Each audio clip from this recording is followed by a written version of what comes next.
여러분 혹시 이런 생각해 보셨나요? 일본의 그 유명한 경제 기적, 그 눈부신 성공 신화의 청사진이 아이러니하게도 그들이 세웠던 괴뢰국, 바로 만주국에서 시작됐을 수도 있다는 주장 말입니다. 오늘 이 논쟁적인 이야기 속으로 한번 깊이 들어가 보겠습니다.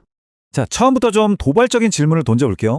일본의 눈부신 전후 경제 성장을 이끈 그 설계도가 사실은 그들이 세운 악명 높은 괴뢰국 만주국에서 만들어졌다면 여러분은 믿으시겠어요?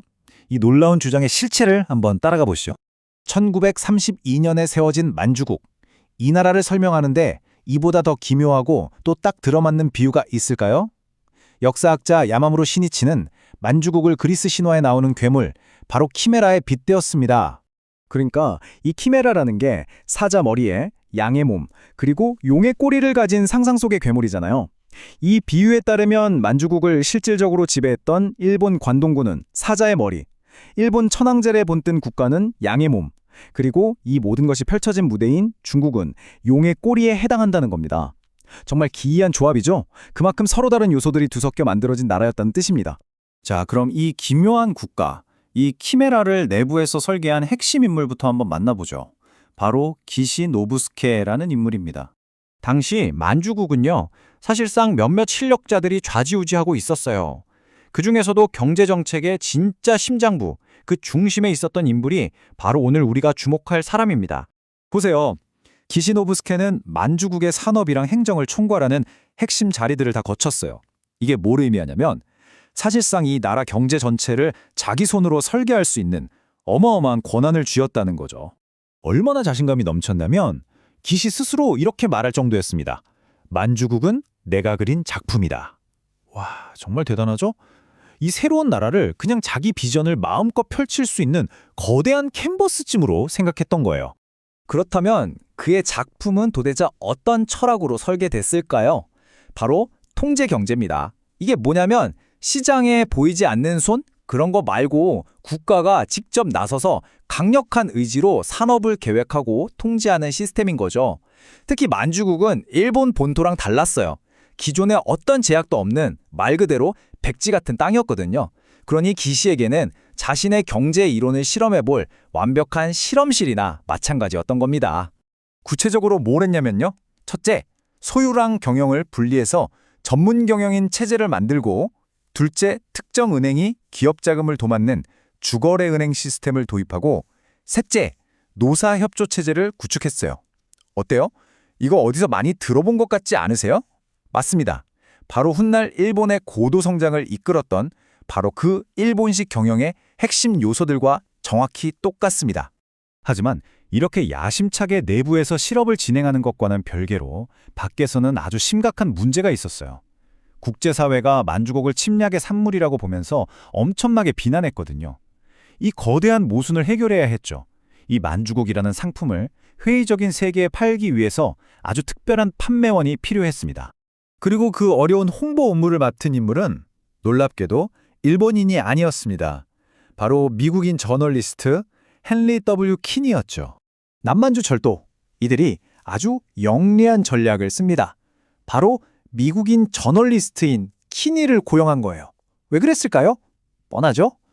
일본인이 100번 주장하는 것보다 서양인이 한 번 말해주는 게 훨씬 더 객관적이고 믿을만하게 들릴 거라는 계산이었던 겁니다.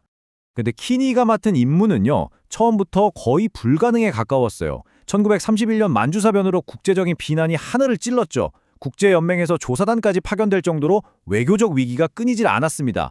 그는 말 그대로 폭풍의 눈 한가운데에 서 있었던 겁니다. 키니가 본국에 보낸 보고서를 보면요, 그의 좌절감이 그대로 느껴져요. 관동군은 정보를 주지도 않고 현장에서 너무 잔혹해서 도저히 긍정적으로 포장할 수가 없다. 심지어 중국의 선전전이 우리보다 훨씬 더 효과적이다라고 경고까지 합니다. 그가 팔아야 할 상품, 즉 이상적인 만주국의 모습과 그가 마주한 현실사의 간극이 너무나도 컸던 거죠.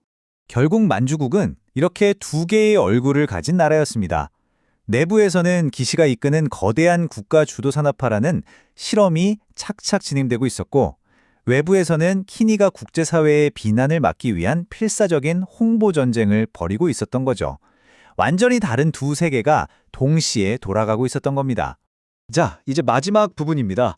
지금까지 이야기한 이 두 인물, 두 개의 전선을 하나로 묶어서 만주국이 남긴 가장 논쟁적인 유산이 무엇인지 한번 살펴보겠습니다. 여기서 역사학자들이 아주 흥미롭고 어쩌면 좀 섬뜩하기까지 한 주장을 내놓습니다. 만주국이라는 나라는 1945년에 패망과 함께 사라졌지만 그 안에서 벌어졌던 거대한 경제 실험, 그 유산만큼은 결코 사라지지 않았다는 겁니다. 이 이론의 핵심은 이거예요. 기시 같은 혁신 관료들이 만주라는 거대한 실험실에서 완성시킨 이 통제 경제 시스템을 전쟁에서 패한 일본 본토에 그대로 가져와 이식했다는 겁니다. 즉, 만주국에서 만든 그 청사진이 전후 일본의 기적적인 경제 성장을 이끈 진짜 원동력이었다는 정말 놀라운 주장이죠. 그리고 이 주장에 마침표를 찍는 아주 결정적인 역사적 사실이 하나 있습니다. 바로 1957년, 이 해에 무슨 일이 있었을까요?